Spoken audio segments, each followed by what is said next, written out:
앞으로도 비트코인이 유지될 것인가라고 하면은 저는 거기서는 예스라고 말씀을 드리겠습니다. 근데 그게 과연 이제 정규 자산으로 편입이 될 수 있을 것인가는 계속 발목을 잡는 문제가 있어요. 근데 저는 올해의 핵심은 얼마나 내가 좋은 기업을 많이 알고 있느냐, 특히 중소형주를 많이 알고 있느냐.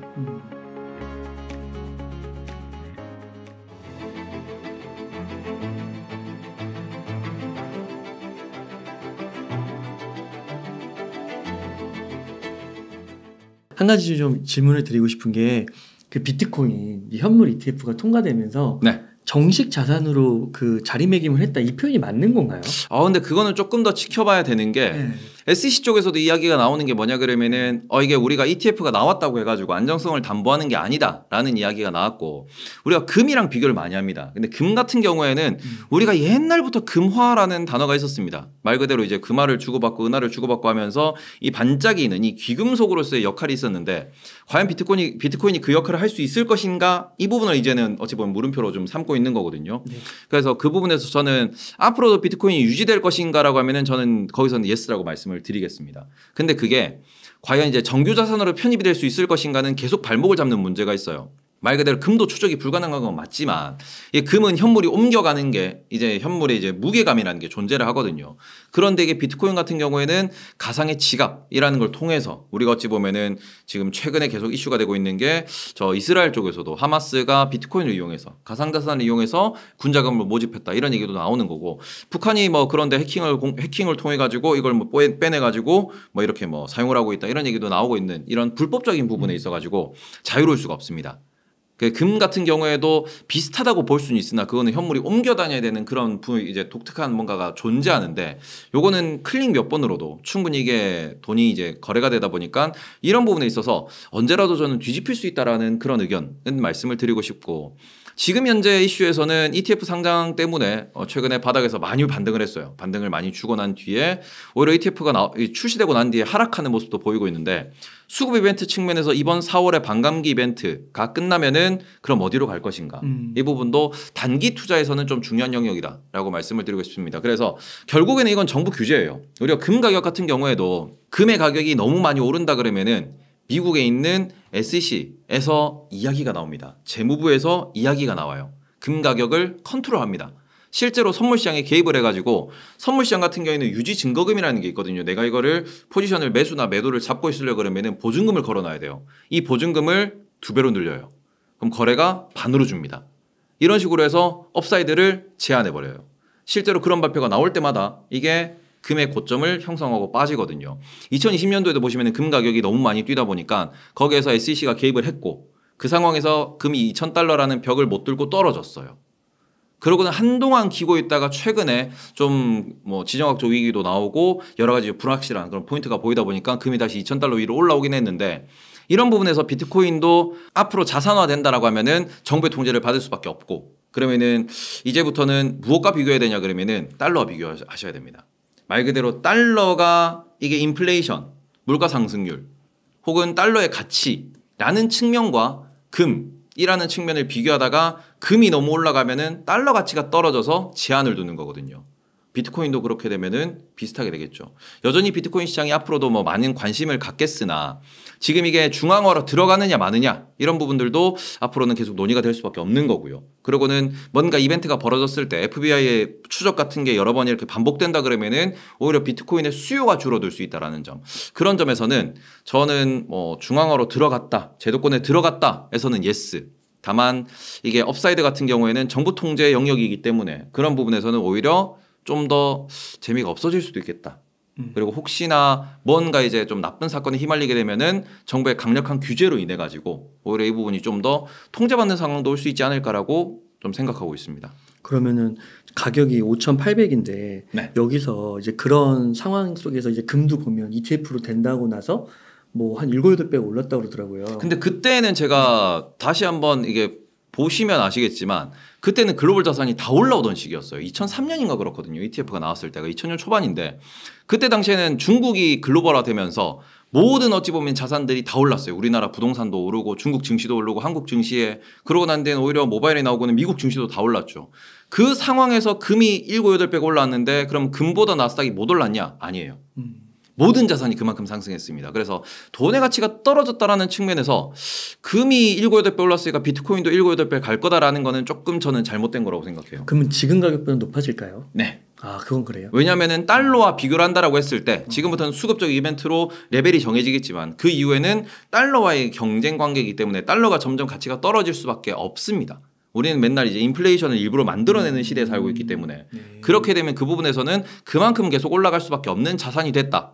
그러니까 이게 통제 속에서 이제 고점이 계속 제한될 거냐, 그게 아니면은 좀 더 이제 통제를 벗어나서 올라갈 거냐의 영역에서는 좀 관찰이 필요하다. 이렇게 보시면 될 것 같습니다. 그 우리나라 금융당국은요. 네. 그 뉴스 보셔서 아시겠지만 허용하지 않겠다고 하다가 또 네. 뭐 약간 보류적인 입장에다가 또 대통령실인가요? 네. 거기서 또 검토 다시 하라고 그러고 막 네. 이거 무슨 상황이에요? 일단 저는 이렇게 편집하지 마세요. 공무원이 공무원했다라고 말씀드리겠습니다. 왜냐하면은 이게 현물 ETF 승인 얘기가 네. 몇 달 전부터 나왔어요. 그리고는 그 부분에 있어서 SEC가 이러한 조건들 때문에 안 된다라는 반려 서류도 이미 몇 번이나 공개를 했습니다. 그러는 정부기관이기 때문에 그거에 대한 세부 내용을 요청하면은 얼마든지 받아볼 수 있었을 거예요. 답답한 건 뭐냐 그러면은 현물 ETF가 나오고 주말이 지났는데 그 상황에서 오늘 아침 뉴스가 나왔습니다. 무슨 뉴스가 나왔냐 그러면은 면밀히 검토하겠다. 이미 이런 일은 분명히 발생할 수밖에 없는 일이었는데 네. 그거를 사고가 터지니까 검토하는 거잖아요. 이거는 저는 우리나라에 어찌 보면은 모든 그 행정 처리 있어가지고 이거는 고쳐야 된다고 생각을 하거든요. 네, 미리미리 네. 써야 됩니다. 당연한 미래예요. 당연한 결과예요. 근데 이거를 그죠? 예를 들어서 우리나라의 이러이러한 조항들 때문에 우린 이걸 허가해 줄 수 없다라고 미리 선을 그었으면은 아 그렇구나 안 되는구나 넘어갔을 거예요. 근데 우리 지금 일단 나왔네 잠깐 뭐 준비가 안 됐어요 막을게요. 그리고는 회의를 했는데 열어줄 수도 있을 것 같아요. 있을 것 같아요 해서 이미 시장은 열어준다라고 생각을 합니다. 그러고 나는데 열어주고 나니까 열어준다라고 이렇게 이게 여론몰이가 되니까 열어야지. 그럼 문제 생기면은 그때는 또 문제가 생겼으니까 닫겠다라고 이렇게 또 표현할 수밖에 없는 그런 게 계속 반복되는 거거든요. 그러니까 이게 이번에 저는 이 사건을 보면서 너무 어찌 보면은 이게 좀 심각하구나라고 생각을 한 것도 이거는 없던 게 튀어나온 것도 아니에요. 몇 달 전부터 예고가 됐던 거고 그 부분에 있어서 모든 어찌 보면은 경제 관련된 인플루언서들 혹은 경제 관련된 사람들이 비트코인 ETF 상장되면은 무슨 일이 발생할 거다라는 걸 이만큼이나 정리를 하고 그만큼 집중을 했는데 그거를 당국에서 몰랐을 리는 없고 전혀 대처가 이제 준비가 안 됐다라는 부분이 많이 실망스러울 수밖에 없는 거죠. 그러니까 막 캐나다인가요? 독일인가 거기 현물 ETF는 네. 투자를 그동안 할 수 있게 해줬다고 그러더라고요. 근데 미국이 이제 되니까 그것까지도 안 된다고 하고 그 다음에 이게 그럼 그렇게 되는 게 미국은 이제 규모가 다르잖아요. 그게 자금 유출이나 뭐 이런 거랑 좀 관련이 있다고 보시나요? 근데 자금 유출이라고 하기에는 지금도 우리는 언제든지 뭐 빅테크를 살 수 있는 부분이고요. 그래서 그거를 자금 유출이라고 보기는 어렵죠. 그러니까 이게 그 전까지는 이렇게 문제가 이슈화되지 않다 보니까 별 이야기가 없다가 문제가 이슈화가 크게 되니까 그 부분에 있어가지고 약간 저는 허둥지둥이라는 표현을 쓸 수 있을 것 같습니다. 그전에는 열어놨던 걸 갑자기 닫았다. 이것도 뭔가 잘못된 거고요. 그러니까 말 그대로 정말 아무런 준비가 안 돼 있고 아무런 검토가 안 돼 있는 상황이다 보니까 이거 어떡하지? 일단 막아. 인 거거든요. 그러니까 이게 뭐 이런 말씀 드리면은 되게 건방지다라는 소리를 들을 수도 있겠지만 공매도에서도 동일했습니다. 공매도가 주말 사이에 바로 공매도 금지가 됐고 이건 어찌 보면은 투자자들의 뒤통수를 치는 건데 시장은 이런 식으로 돌아가면은 오히려 신뢰를 잃습니다. 시장은 일관돼야 돼요. 근데 일관돼야 되는 이 부분에 있어가지고 일관성을 스스로 계속 포기하는 게 어찌 보면은 우리나라의 현재 금융 시스템입니다. 그래서 이게 뭐 국내 투자자들한테도 마찬가지일 거고 외국인 투자자들 상대로도 마찬가지라고 생각을 합니다. 외국인 투자자들 역시도 이럴 거야라고 일관된 그런 방향성을 잡아놓고 그분의 장기 투자 아이디어를 가져가는 건데 자꾸 이게 바뀌다 보니까 그럼 투자 안 해가 되는 거죠. 오히려 국부 유출을 생각한다라고 하고 그리고 외국인 뭐 자금, 국내 자금을 유출될 걸 생각한다 그러면은 오히려 일관성을 유지를 해야 되는 게 더 중요하다. 근데 그 부분을 그죠 당연히 아실 텐데 자꾸 이게 조금씩 실망스러운 일들이 반복되고 있는 게 시장에 참여하는 자로서 좀 아쉬운 대목이라고 말씀드릴 수밖에 없죠. 네. 그 테이버님은 그 앞으로 이 비트코인 현물 ETF 같은 게 우리나라에서도 네. 투자 가능해지고 이러면 네. 뭐 포트폴리오에서 진짜 막 무슨 1% 2% 이렇게 얘기하더라고요. 네. 그 정도는 담아볼 의향이 있으세요? 네, 저는 1~2%에서 그죠. 자산 배분 측면에서 금 같은 경우에도 많이 말씀하시는 분들은 5%까지 말씀을 하시거든요. 그런 측면에서는 담아볼 만하다. 뭐 이렇게 말씀을 드리고 싶고 국내 ETF 상장될 겁니다. 아, 된다. 네. 지금 왜냐면 우리나라 거래소에서 비트코인 거래되잖아요. 비트코인 거래가 안 된다 그러면은 비트코인 ETF 상장되는 게 말이 안 되죠. 비트코인 거래가 되잖아요.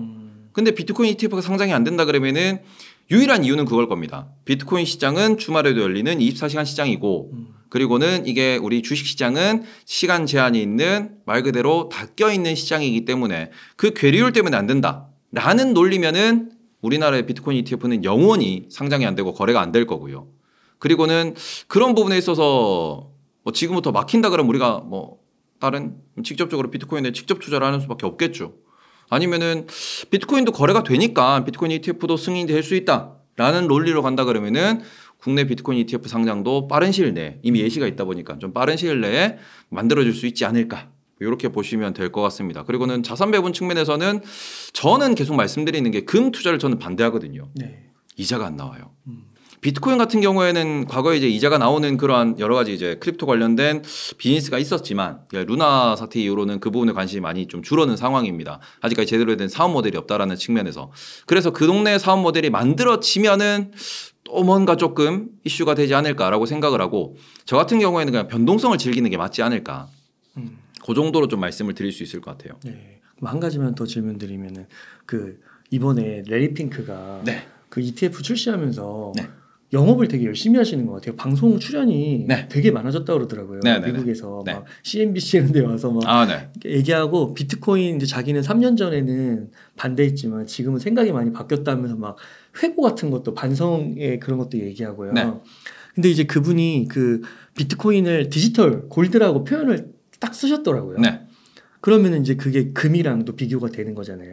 금하고 시가총액이 지금 거의 한 15배 정도 차이 난다는데 많은 분들이 비트코인 투자하면서 기대하는 거는 전통의 금을 넘을 것이냐. 그건데 테이버님은 좀 어떻게 보세요? 일단은 비트코인의 상승률로 놓고 보면 금보다 높을 거라고 생각합니다. 왜냐하면 금은 우리가 뭐 예전부터 이런 얘기했죠. 금이 더 이상 채굴되지 않는다. 하지만 채굴은 되고 있습니다. 계속 이제 유통량이 늘어나요. 조금씩. 그런데 비트코인은 유통량이 제한되어 있죠. 그 부분은 저는 어찌 보면 그 부분이 핵심이라고 말씀을 드리고 싶고 금 같은 경우에는 중앙은행이 대부분을 들고 있습니다. 통제된 자산이에요. 근데 그러다 보니까 시가총액이 아주 크지만 유통 물량은 작거든요. 반대로 비트코인은 중앙은행이나 기관이 들고 있는 물량이 없습니다. 유통 물량 기준으로 보시면은 금이나 비트코인이나 비슷하다라고 볼 수 있어요. 오히려 유통 물량 기준으로는 비트코인이 거래량 거래대금은 훨씬 높죠. 금보다. 그래서 그런 부분에서는 시가총액 기준으로 놓고 논하는 거는 조금 저는 뭐 와닿지 않는다라고 말씀을 드릴 수 있을 것 같고 지금 비트코인 같은 경우에는 상승률이 더 높다라고 말씀드린 이유는 금 같은 경우에는 산업적으로도 사용이 되고요. 그리고는 가격이 정부 통제에 의해서 명확하게 통제가 됩니다. 그런데 이게 비트코인 같은 경우에는 정부가 보유하지도 않고 그다음에 개인이 많이 보유한 상황이다 보니까 이 부분에서는 시장 호가에서 형성되는 게 맞거든요. 그래서 그 부분이 어찌 보면 오히려 비트코인의 상승률에 있어서는 장기 상승률에는 금보다 이제 비트코인에 좀 손을 들 수밖에 없는 그런 포인트다라고 이렇게 말씀을 드릴 수 있을 것 같습니다. 네, 좋습니다. 그러면 테이버님 지금 이제 이렇게 오늘 인공지능 그리고 전기차 그다음에 제약바이오가 아닌 비만 치료제. 네, 비만 많이 해요. 그리고 이제 비트코인까지 이렇게 얘기를 해주셨는데 지금 한 1억 정도 여유자금 있으면 어떻게 투자 전략 세우시겠나요? 올해는 제가 계속 말씀드리는 게 지수가 재미없을 거다라고 말씀을 드려요. 왜냐하면은 미국 대선이 있다 보니까 그 부분에서 S&P 500이 아마 4,800에서 5,000 정도를 고점으로 해가지고 1년 내내 약간 뭐 올라가더라도 그 부분에서 맞고 떨어지는 모습을 좀 반복적으로 보일 수밖에 없고 대선 불확실성이 해소가 되어야 더 올라갈 수 있다라고 생각을 하고 있습니다. 고금리 역시도 이제 상승폭을 제한을 할 거고 그러면은 결국에는 미국 같은 경우에는 빅테크의 순환매가 계속 발생을 할 것이고요. 그리고는 중소형주에서 이렇게 좀 튀어오르는 기업들이 있을 겁니다. 그러면은 미국은 빅테크를 순환으로 이렇게 매수매도를 반복하는 쪽으로 접근하시는 게 어떨까라고 말씀을 드리고 싶고 국내 같은 경우에는 우리가 좀 더 공부하기가 쉽죠. 그래서 국내는 저는 뭐 포트폴리오라고 말씀드리기 좀 뭐하지만 삼성전자 하이닉스는 빅테크처럼 고점 대비로 이렇게 밀리고 이평선, 52평선, 뭐 102평선 맞으면은 매수했다가 뭐 아니면 뭐 전고점 좀 넘어가고 약간 추세 꺾이면은 한 10% 20% 먹고 이렇게 매도하는 이런 전략으로 접근할 수 있겠죠. 근데 저는 올해의 핵심은 얼마나 내가 좋은 기업을 많이 알고 있느냐. 특히 중소형주를 많이 알고 있느냐. 말 그대로 5천억, 뭐 3천억 요 정도 수준에서 한 2조, 3조 정도 되는 이런 기업들이 오히려 펌핑되는 기업들이 많이 나올 거다. 특히 그런 부분에서는 우리가 섹터를 이제 많이 말씀드리는데 방산이라든지 아니면 조선이라든지 화장품 ODM이라든지 피부 미용 의료기기 이런 쪽도 있을 거고요. 라면 같은 기업들도 있겠죠. 말 그대로 수출이 늘어나고 실적이 늘어나는 고금리 시절, 이 고금리라고 하는 경기가 어려운 이 시대에서도 우리가 수출로서 더 많은 플러스를 만들어내는 그런 섹터들이 존재합니다. 지금 보고서 찾아보시면은 올해도 좋을 수출이 늘어나는 섹터라고 해가지고 쭉 나와 있거든요.